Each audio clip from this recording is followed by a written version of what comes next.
Di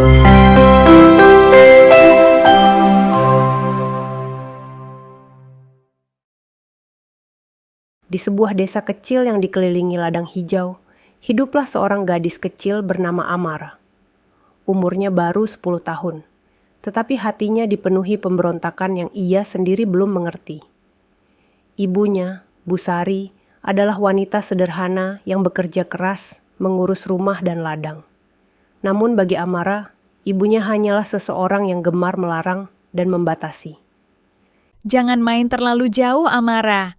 Jangan makan permen terlalu banyak. Jangan lupa belajar setelah makan malam. Kalimat-kalimat itu menjadi seperti rantai tak kasat mata, yang terus membelenggu kebebasan Amara. Ia sering membalas dengan omelan kecil, atau hanya mendengus kesal. Semuanya dilarang. Kenapa ibu selalu begitu? Gumam Amara suatu sore sambil duduk di bawah pohon mangga di belakang rumah. Ia memandang burung-burung yang bebas terbang di langit, lalu membandingkan hidupnya yang ia anggap terkungkung. Di matanya, ibunya adalah penjaga penjara yang selalu berusaha menahan langkah-langkah kecilnya. Hari itu, Amara ingin pergi ke sungai di balik bukit bersama teman-temannya. Sungai itu terkenal jernih dan memiliki bebatuan besar yang sering dijadikan tempat melompat ke air. Tapi, seperti biasa, ibunya melarang. Sungai itu terlalu deras sekarang. Hujan semalam membuat airnya berbahaya. Ujar Bu Sari tegas. Amara mendengus. Ibu memang tidak pernah mengerti. Semua teman-teman pergi ke sungai. Kenapa aku selalu dilarang? Bu Sari menghela napas panjang. Wajahnya tetap tenang. Ibu tidak melarangmu karena tidak sayang. Justru karena ibu ingin kamu selamat, nah. Namun, Amara tidak mendengarkan.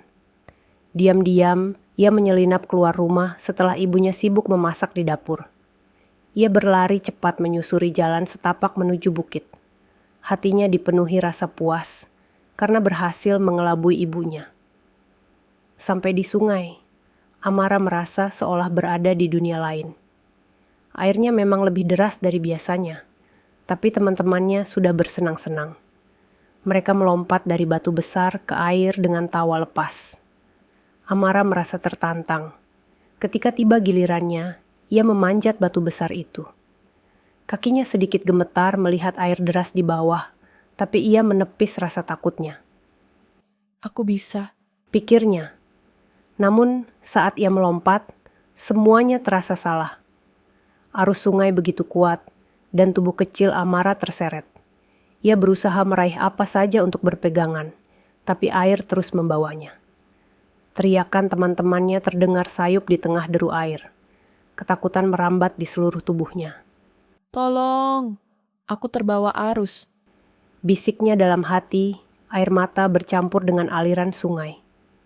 Amara terbangun di atas ranjang di rumahnya. Tubuhnya lemah, dan ia merasakan hangatnya tangan yang menggenggam jemarinya. Saat membuka mata, ia melihat ibunya duduk di sampingnya.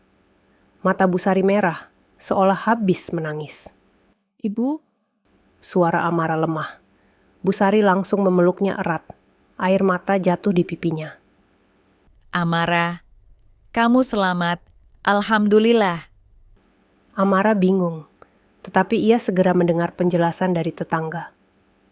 Ternyata, salah satu teman Amara berlari pulang memberitahu Bu Sari apa yang terjadi. Tanpa pikir panjang, Bu Sari berlari ke sungai untuk menyelamatkan putrinya, meski arus sangat deras. Ia tidak peduli pada bahaya yang mengancam dirinya sendiri. Ibu langsung terjun ke sungai meski arus deras demi menyelamatkanmu, Amara. Amara terdiam lama setelah mendengar cerita itu. Ia baru menyadari betapa besar cinta ibunya. Larangan-larangan yang dulu ia benci ternyata adalah bentuk kasih sayang yang tidak pernah ia pahami. Sejak hari itu, Amara berubah. Ia menjadi anak yang lebih patuh dan penuh kasih terhadap ibunya. Setiap malam, ia membantu Bu Sari merapikan rumah.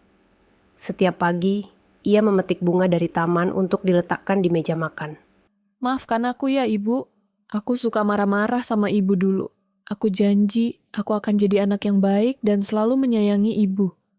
Ujar Amara suatu sore sambil menyandarkan kepalanya di bahu ibunya. Busari tersenyum lembut sambil mengusap kepala Amara. Tidak apa-apa, Nah. Ibu hanya ingin kamu selamat dan bahagia. Hati Amara menghangat. Kini ia melihat ibunya sebagai sosok yang penuh cinta, bukan sebagai penjaga penjara seperti yang ia pikirkan dulu.